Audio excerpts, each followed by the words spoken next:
Hi everyone, कैसे आप सभी लोग। स्टडी धावक में आपका बहुत बहुत स्वागत है।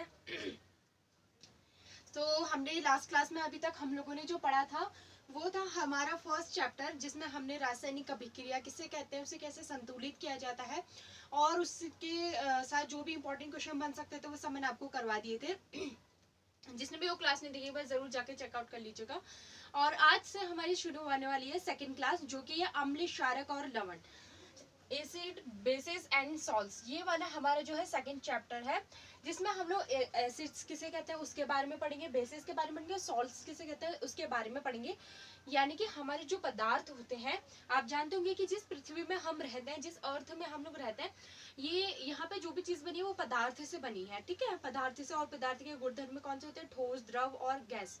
तो इनके आधार पर जो है पदार्थ बने हैं। तो कुछ पदार्थ ऐसे होते हैं जिनका स्वाद के अकॉर्डिंग या उनके रंग के अकॉर्डिंग हम लोग चीज मतलब चेक करते हैं। फॉर एग्जाम्पल जैसे खट्टे पदार्थों को हम लोग कहते हैं अम्ल, एसिड्स। और उसके अलावा जो भी ऐसे पदार्थ होते हैं जो झाग देते हैं या कड़वे होते हैं उन्हें हम कहते हैं बेसिस। तो इसके अकॉर्डिंग हम लोग जो है आज पदार्थ के बारे में पढ़ेंगे।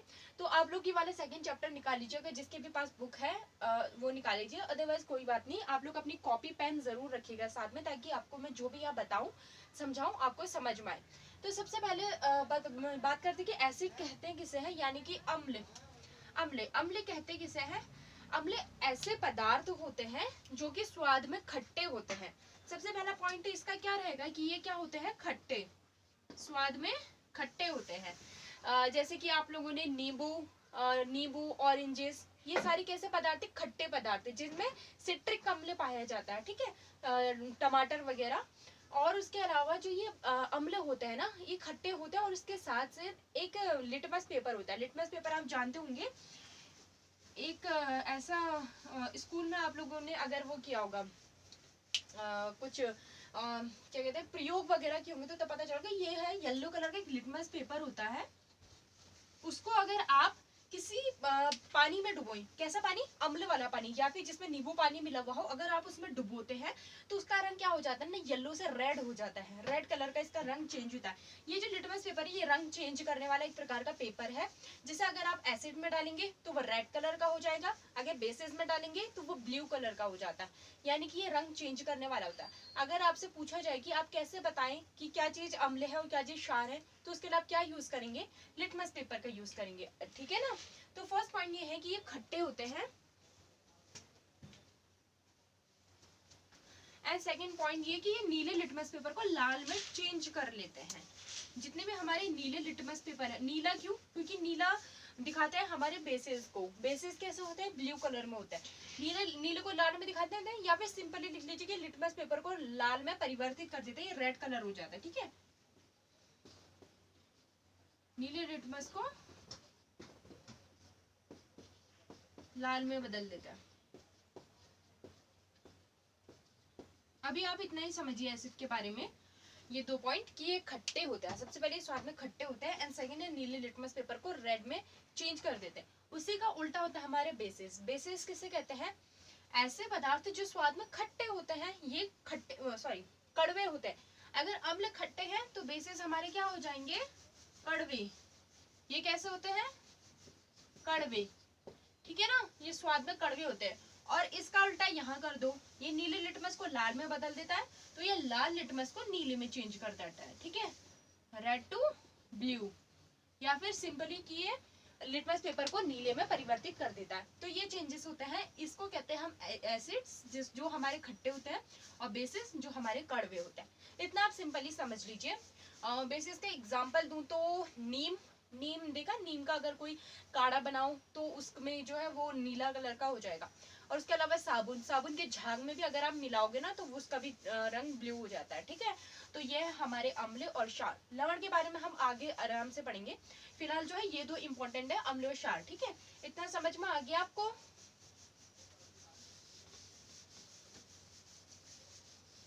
तो चलिए अब आगे चेक करते हैं। अच्छा, ये तो हो गया। ठीक है, लेकिन अम्ल और क्षार को ना चेक करने के लिए जो नाम होता है, मैंने आपको बता दी कि लिटमस पेपर के से ही हम लोग चेक करते हैं कि अम्ल क्या है, क्षार क्या है। तो उस लिटमस पेपर को कहते क्या है? उस लिटमस पेपर को कहते हैं इंडिकेटर, सूचक। उसे कहते हैं हम लोग इंडिकेटर, सूचक, जो हमें सूचना दे, इंडिकेट करे किसी के बारे में, तो उसे क्या कहते हैं हम लोग, इंडिकेटर, सॉरी सूचक, ठीक है ना। और इस इंडिकेटर के भी कुछ टाइप्स होते हैं। सबसे पहले तो इंडिकेटर्स किसे कहते हैं, जो हमें अम्ल और क्षार की सूचना देते हैं, या फिर जांच करने के बाद जिसमें हमें अम्ल और क्षार का पता चलता है, ठीक है। सूचक ऐसे पदार्थ होते हैं जिनका यूज हम अम्ल और क्षार का पता लगाने के लिए कर सकते हैं, उसे क्या कहते हैं हम, इंडिकेटर्स या सूचक। सूचक 3 टाइप्स का होता है। फर्स्ट टाइप इसका जो होता है वो होता है हमारे नेचुरल इंडिकेटर। फर्स्ट टाइप में आपका आएगा नेचुरल इंडिकेटर्स। अब नेचुरल इंडिकेटर्स किसे कहते हैं, जो हमारा लिटमस पेपर हमारे नेचुरल इंडिकेटर के अंदर आता है, ठीक है। लिटमस पेपर, इसके अंदर आ जाएगा आपका लिटमस पेपर, जो हमें नेचुरली मिले, ठीक है।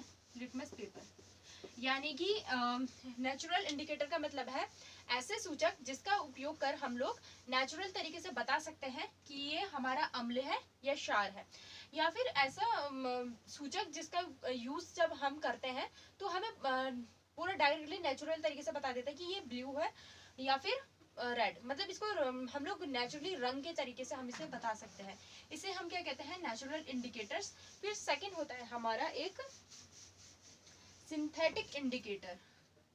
सेकंड है हमारा सिंथेटिक इंडिकेटर। इसे आप प्राकृतिक सूचक भी कहते हैं,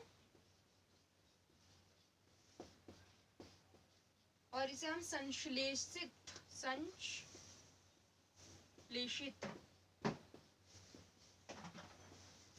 तो हमारे 2 टाइप के हो गए, एक तो प्राकृतिक, संश्लेषित, सिंथेटिक एसिड। इसमें आता है आपके मेथिल ऑरेंज और वनीला एसेंस वगैरह। वनीला एसेंस के बारे में सुना होगा ना आपने, उससे भी हमने पता लगा सकते हैं कि क्या अम्ल है और क्या क्षार है। तो हमारे इसमें कौन कौन सा आएगा, एक मेथिल ऑरेंज आएगा और एक आएगा वनीला एसेंस, ठीक है। इसमें हम लोग यूज करते हैं मेथिल ऑरेंज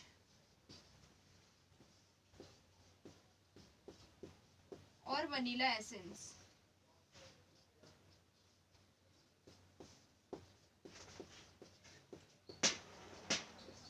ठीक है। तो अम्ल में हमारे कौन कौन से हो गए, natural and synthetic, and last one एक और होता है जो होता है ओल्फैक्टरी इंडिकेटर। लास्ट है ओल्फैक्टरी इंडिकेटर। ओल्फैक्टरी इंडिकेटर या गंधित सूचक, गंधित नाम से समझ में आ रहा है, गंधित, गंध, ऐसे सूचक जिसको हम लोग सूंघ कर ही बता सकते हैं कि ये हमारे अम्ल है, क्षार है। जैसे कि प्याज की जो गंध होती है ना, उसी से हमें पता चल जाता है कि ये क्या है, ये हमारा बेसिस है, क्षार है। प्याज को देखा होगा ना, एकदम सूंघ के आंसू भी आ जाता है, उसकी एकदम तेज झाल लगती है प्याज की, तो उसे हम लोग कहते हैं गंधी सूचक या ओल्फैक्टरी इंडिकेटर, क्योंकि इससे हमें सूंघने से ही पता चल जाता है, ठीक है ना, कि क्या अम्ल है और क्या क्षार है। आपने देखा होगा कि नींबू में से भी एक स्मेल आती है, उसके छिक्कल से भी हमें पता चल जाता है कि ये क्या है, तो इसे हम लोग कहते हैं गंधी सूचक, ठीक है ना। तो इतना आप लोग लिख लीजिए या फिर एक बार स्क्रीनशॉट ले लीजिए।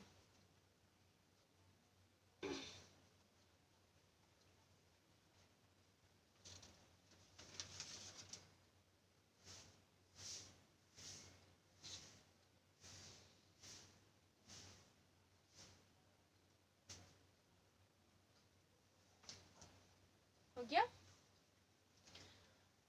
तो ये है हमारे अम्ल, क्षार और लवण, सॉरी अम्ल इंडिकेटर्स, जिससे हमें क्या क्या पता चलता है कि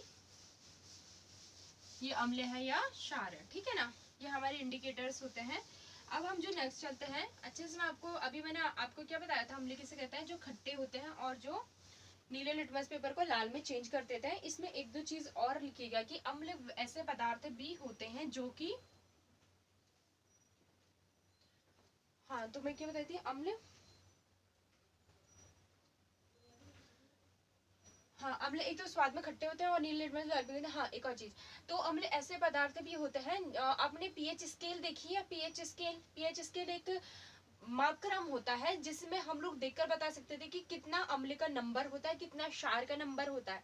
यानी कि एक प्रकार की स्केल समझ लीजिए, जैसे आप लोगों के पास भी स्केल होगी सेंटीमीटर वाली, उससे थोड़ी अलग है। इस टाइप की एक स्केल है जिसमें कुछ पार्ट्स डिवाइडेड है,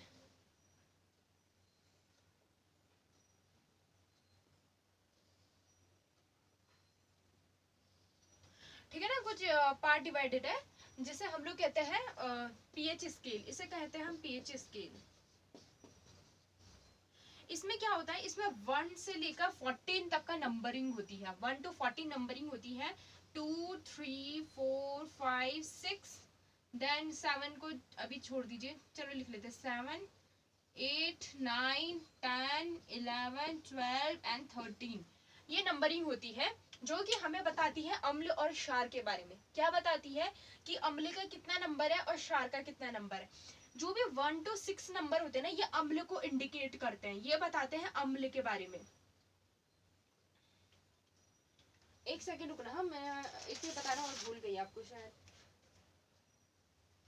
ना मैंने बता दी, मुझे लगा नहीं बताया था मैंने, प्राकृतिक सूचक। ओके, तो इसमें क्या होता है 1 to 6 तक का क्या होता है, हमारे अम्ल होते हैं। ये हमें किसके बारे में बताते हैं, अम्ल के बारे में। यहाँ पर जितने भी होंगे ना, ये रेड कलर के होंगे, रेड, इनका कलर होता है रेड कलर का, और ये जितने भी होते हैं ये ब्लू कलर के होते हैं। मतलब ये स्केल है जिसमें हमें रेड और ब्लू से रंग भी दिए होते हैं। इसमें आप अपनी बुक में देखिएगा, जिसके बाद भी बुक है, एक पीएच स्केल बनाया, 3rd या 4th पेज में है, ये बात देख लेना। तो रेड यहाँ पे जो है पूरा रेड कलर होगा, मतलब डार्क रेड, फिर हल्का रेड, ऑरेंज, येलो टाइप का होगा, और यहाँ पे हल्का ब्लू, फिर डार्क ब्लू है। तो ये है हमारा किसको दर्शाते हैं, क्षार, बेसिस को। ठीक है ना, तो ये हमारा एक क्या है, पीएच स्केल होता है, जिसमें 1 to 6 किसे इंडिकेट करता है, अम्ल को। 7 को अभी छोड़ दो, 8 to 14 किसको चेक करता है, क्षार को, बेसिस को। ठीक है ना, अम्ल और क्षार के लिए हम लोग नंबरिंग करते हैं।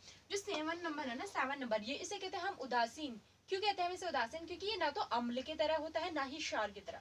यानी कि अगर इस 7 नंबर में जो भी पदार्थ आएगा, अगर आप उसमें लिटमस पेपर डालेंगे ना, वो ना तो रेड होगा ना ही ब्लू होगा, वो जैसा एज इट इज वैसा रहेगा। वो येलो कलर का मिलता है तो येलो का येलो ही रहेगा, इसमें कोई मतलब जिसमें कोई फर्क ही ना पड़े, जिसको कोई फर्क ही नहीं पड़ता। ऐसी कौन सी चीज है, वो है हमारा पानी, शुद्ध पानी। ठीक है, उसमें पानी में ये नहीं कि कुछ मिला दो, तो तब नहीं, सिर्फ जो हमारे प्योर पानी होता है, प्योर पानी देखोगे ना कितना शीतल, शुद्ध, बिल्कुल बिना किसी आकार का, प्रकार के, बिना कोई मतलब नहीं, वैसा वाला। लेकिन उदासीन, तो ये 7 नंबर हमेशा आता है स्वच्छ जल का, जल या वाटर, वाटर का होता है हमारा 7th नंबर। ठीक है, और बाकी के 6 के तो किसके होता है, अम्ल के, एंड 14 क्षार के। आ गया समझ में।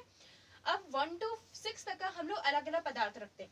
1 to 3 तक का ऐसे पदार्थ रखे जाते हैं जो बहुत ज्यादा, जिसकी बहुत ज्यादा अम्ल की डेंसिटी होती है, जैसे कि नींबू। नींबू बहुत ज्यादा खट्टा होता है, देखा आपने, उसकी जो मतलब इतना ज्यादा अम्लीय होता है, इतना ज्यादा खट्टा होता है कि उसका रंग बहुत डार्क आता है।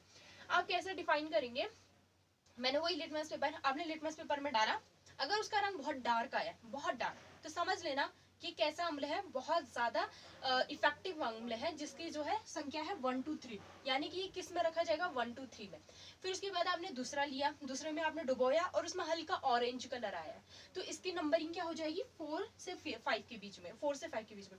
फिर आपने तीसरा लिया, उसमें डुबाया और उसमें येलो कलर है, मतलब ज्यादा थोड़ा येलो और थोड़ा ऑरेंज मिक्स्ड, तो वो किस में आ जाएगा, 5 to 6 के बीच में। तो इस तरीके से होता है। तो आपको क्या लिखेंगे, जो 1 to 3, 4 to 5 एंड 6, तो जो ये वाले अम्ल होते हैं इन्हें कहते हैं हम प्रबल अम्ल। प्रबल अम्ल, प्रबल क्यों, प्रबल का मतलब ही समझ रहे होंगे, जो बहुत ज्यादा, जिनकी ताकत हो, जो बहुत ज्यादा अच्छे से दिखते हो, जो पूरे प्योर दिखते हो, यानी कि बहुत ज्यादा डार्क कलर इनका आता है, इसे प्रबल। और ये वाले जो होते हैं इन्हें कहते हैं हम दुर्बल। दुर्बल यानी कि कमजोर, ये कमजोर होते हैं क्योंकि इनका रंग उतना डार्क नहीं होता, इनका हल्का होता है। ठीक है, तो ये प्रबल अम्ल में आते हैं, ये दुर्बल अम्ल में। उसी तरह यहाँ इसका उल्टा हो जाता है। उल्टा कैसे, यहाँ स्टार्टिंग से प्रबल चल रहा था और लास्ट में दुर्बल, लेकिन यहाँ स्टार्टिंग से दुर्बल चलता है और लास्ट में प्रबल। यानी कि क्षार में जब आपको हल्का सा आसमानी कलर नजर आएगा या फिर बहुत ही हल्का ब्लू कलर आएगा ना, तो वो होगा आपका 10 तक का। ठीक है ना, 10 से 8, 9, 10 ये होते हैं हमारे दुर्बल क्षारक। दुर्बल क्षारक ये कमजोर होते हैं। ठीक है, ये दुर्बल क्षारक होते हैं, इनका रंग जो होता है ना बहुत ही वो होता है, बहुत ही हल्का होता है। और जो ये वाले होते हैं इनका बहुत डार्क रंग होता है, बिल्कुल डार्क ब्लू होता है ना, जो वो होता है। यहाँ पर जैसे आप साबुन रख लीजिए, साबुन का झाग वगैरह, तो इनका रंग बहुत ज्यादा डार्क आता है। तो ये आएंगे हमारे प्रबल क्षारक में, प्रबल क्षारक। ठीक है ना। तो हमारे क्या होते हैं दुर्बल क्षारक और प्रबल क्षारक। तो मैं ये बता देती हूँ अम्ल में एक पॉइंट आप ये लिखिएगा कि अम्ल स्वाद में खट्टे होते हैं जो नीले लिटमस पेपर को लाल कर देते हैं, जिनकी संख्या पीएच पेपर में या पीएच स्केल में 1 से लेकर 6 तक का मानी जाती है। ऐसे अम्ल जिनकी संख्या ऐसे पदार्थ जिनकी संख्या 1 to 6 मानी जाती है वो अम्ल कहलाते हैं। और उसी का उल्टा क्या कर दोगे, क्षार जो स्वाद में कड़वे होते हैं जो लाल लिटमस पेपर को नीले में चेंज कर देते हैं और इनकी पीएच संख्या 8 to 14 होती है, 8 to 14 होती है, ठीक है ना। और 7 नंबर हमेशा हमारा उदासीन रहता है। आगे समझ में। तो ये होता है हमारे एसिड और बेसिस जिसको हम लोग पीएच स्केल के अकॉर्डिंग नंबरिंग देते हैं। आया ना। तो इस तरीके से हम लोग इसमें दर्शाते हैं अम्ल और क्षार को। ये या तो आप लोग खुद से बना लीजिएगा अच्छे तरीके से या फिर आप लोग अपने बुक से भी चेक कर सकते हैं।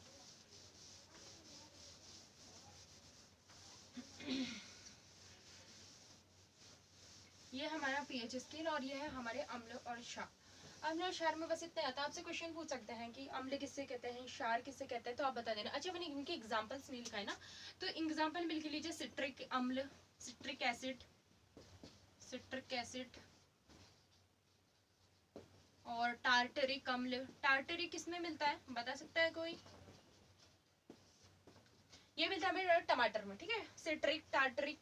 और क्षारक में हमारे आएंगे हाइड्रोक्साइड वाले क्षारक, जैसे हाइड्रोक्साइड जैसे chlorine hydroxide, potassium hydroxide, potassium hydroxide.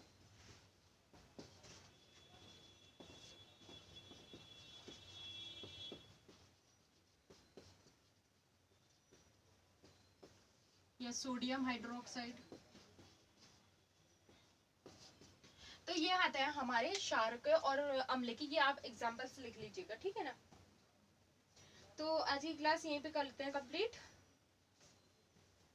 कल का करेंगे। आज मैं ज़्यादा लंबी क्लास नहीं ले पाई हूँ क्योंकि कुछ मुझे और ज़रूरी काम भी है, पर आप लोग ये ज़रूर समझ लीजिएगा सेकंड चैप्टर उतना इम्पोर्टेंट नहीं है। सही बताऊँ तो उतना इम्पोर्टेंट नहीं है। क्यों इम्पोर्टेंट नहीं? क्योंकि इसमें ज़्यादा क्वेश्चन नहीं बनता है। इसमें सिर्फ आपका अगर आप एक बार रिविजन कर लें, डेफिनेशन वाले ज़्यादा सवाल बनते हैं। अम्ल किसे कहते हैं, क्षार किसे कहते हैं, पीएच स्केल किसे कहते हैं, सॉल्ट्स किसे कहते हैं, ये ज़्यादातर पूछा जाता है नंबर 1। एंड नंबर 2 इसमें एक इंपॉर्टेंट चीज़ जो पूछी जाती है वो मैं आपको कल बताऊंगी। इसमें पूछा जाता है आपका प्लास्टर ऑफ पेरिस के बारे में, उसका पूरा एग्जाम्पल पूछा जाता है, वो कैसे बनता है ये पूछा जाता है, जिप्सम के बारे में पूछा जाता है। ये 1-2 चीज़ें हैं जो इंपॉर्टेंट है, ये मैं आपको कल करा दूंगी। बाकी अगर आप लोगों को और ज़्यादा कुछ पढ़ना हो तो आप बुक से पढ़ लीजिएगा। बाकी जितना इंपॉर्टेंट है मैं आपको सिर्फ वो ही कराऊंगी क्योंकि एग्जाम्स भी आपके बोर्ड के एग्जाम फरवरी टू मार्च के बीच में हो ही जाते हैं, मार्च अप्रैल के। तो इसलिए हमें जल्दी सिलेबस कंप्लीट करना पड़ेगा। तो आप लोग बस ये करिए कि अच्छे से वीडियो देखिए, उसे रिवीजन करिए, अपने अच्छे से नोट्स प्रिपेयर कर लीजिए, उसे बार बार रिवाइज कीजिए। रिवाइज करके ये रहेगा कि आपके दिमाग में बैठा रहेगा, ठीक है। और उसके अलावा इसे पढ़ते रहिएगा और लाइक एंड शेयर करना ना भूलिए। अगर जिसने पुरानी वीडियोज़ नहीं देखी उसे ज़रूर जाकर देखें। पुरानी वीडियोज़ देखेंगे तो आपको आगे का अच्छे से समझ में आ जाएगा। तो आज के लिए इतना ही, फिर मिलता है कल की क्लास में। Thank you, bye bye.